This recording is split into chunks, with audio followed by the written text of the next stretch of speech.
and a very warm welcome to Thorough Newspaper Analysis, which is presented to you by Law Seco. Today, we'll discuss the newspaper of 8 February 2021 and we'll discuss important articles from here. We have three important articles for the day. The first one is debunking versus prior restraint. The second is the cost of internet shutdown. These two articles are regarding the frequent internet shutdowns in India. The third article, reading the bad debt numbers, is regarding the IBC code. And lastly, we have a news item in Flash which is important for prelims purpose. If you are preparing for judiciary service examination, then you can definitely go through a lot of the courses. It is a judiciary test preparation course. You can download free study materials from here, and also you can get the link to this course in the descriptive section of this video.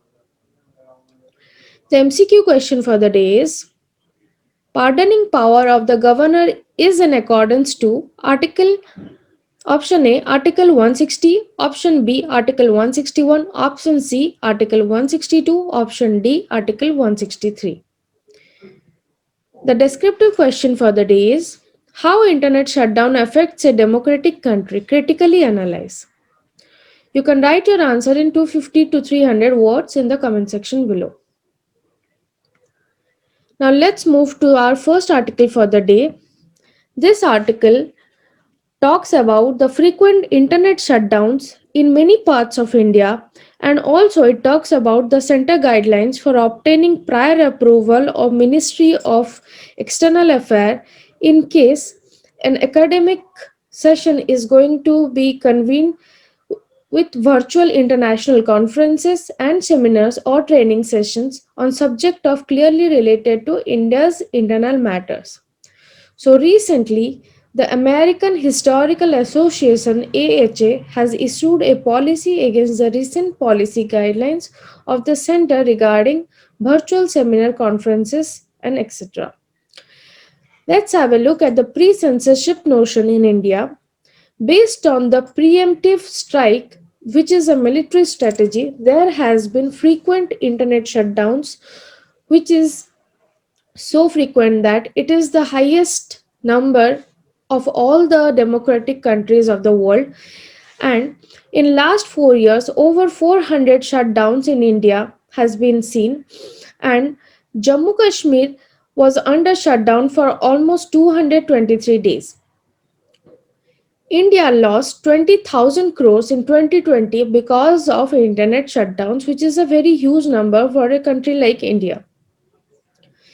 The policy guidelines of AHA's policy guidelines regarding the prior obtaining of approval of the Ministry of External Affairs.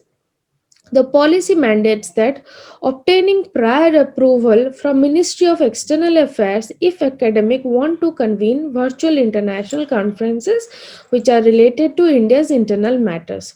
This restricts international conferences which had become a very part and parcel of education system in India, and also it helped in intellectual growth of the youth of the country. But keeping this extra step of taking permission from the Ministry of External Affairs will definitely work as an impediment in the path, and it will restrict the engagement of foreign delegates and also intellectuals in India educational system. In this context, the American Historical Association responded that it is it said that it is likely to affect wide range of scholarly exchanges that are critical to free international expressions of ideas, and also it put Indian scholars at the disadvantages in ongoing discussions among other scholars in all the disciplines. Now let's have a look at the trend of internet shutdown in India. There was 125 continuous days of internet shutdown in Jammu and Kashmir during the time of repeal of 370. Also, there was internet shutdown of 133 days on 8 July 2019 to November 2000, uh, and also in November 2016 in Kashmir. In Kargil also there was a 121 days of internet shutdown, and during the agitation in the Darjeeling area there was 100 days of internet shutdown and 8 prolonged days of internet shutdown in Bundi, Rajasthan. Here is the trend of internet shutdown in various countries, in which India has one of the highest number of internet shutdowns. Moving ahead to the second article, that is in regarding the insolvency and bankruptcy code.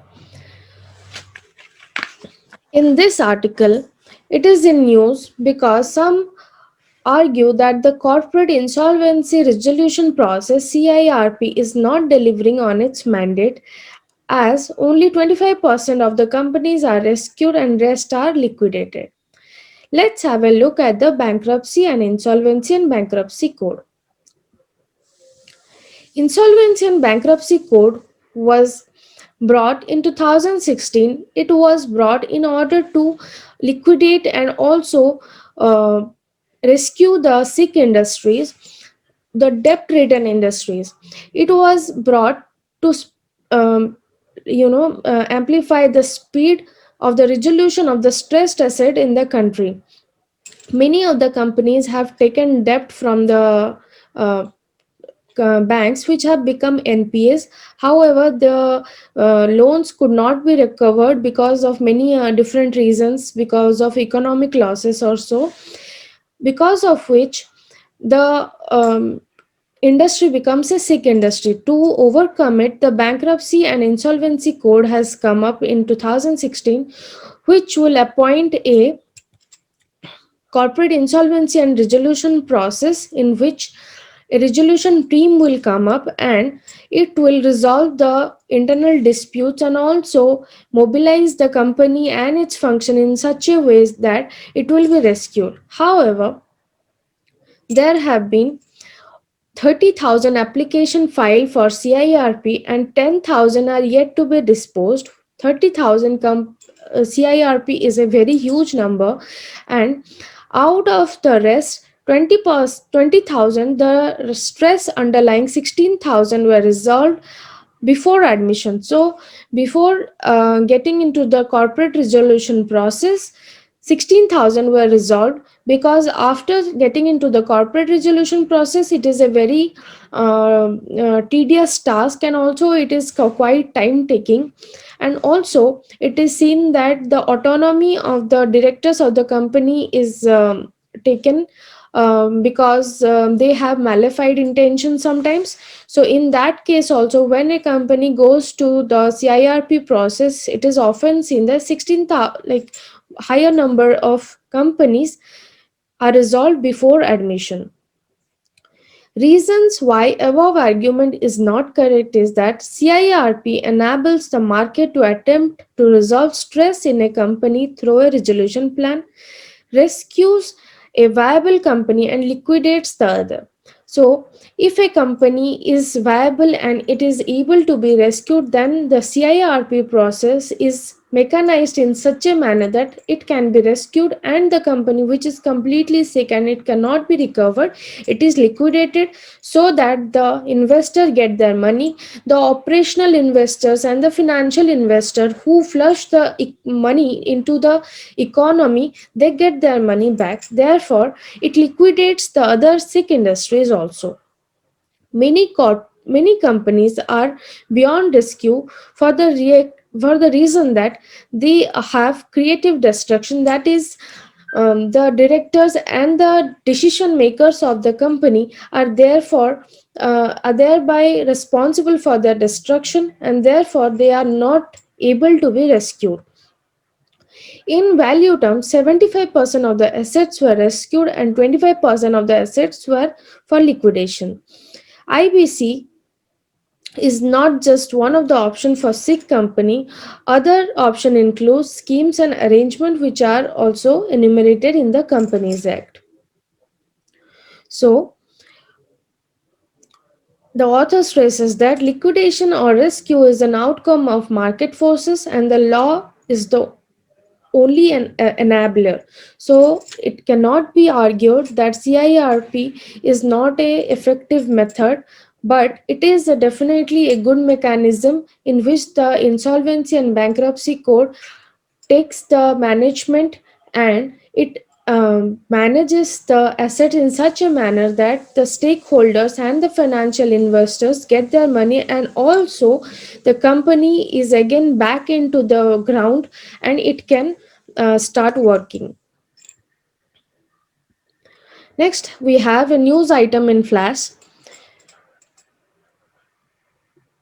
Ye- Yesterday, there was an abrupt flood in Uttarakhand. Around 7 persons were killed, and over 125 have been reported missing due to a glacial outburst on the Nanda River, which has caused flash floods in Rishiganga and Dhauliganga rivers in Chamoli district of Uttarakhand. There has been a huge outburst, and then there is huge flow of debris and water, which has caused loss in life and property of the regions of the Chamoli district of Uttarakhand. Damage was caused to 520 megawatt NTPC Tapovan Vishnugad project in Dhauliganga. This project, a hydroelectric project, saw some kind of damage, and it was broken down, because of which this flood has been occurred, and it is being investigated for the reasons behind it. For slides PDF, please join our Telegram group. You can see the link to this in the descriptive section, and also please visit www.losseco.com for any other information. Thank you.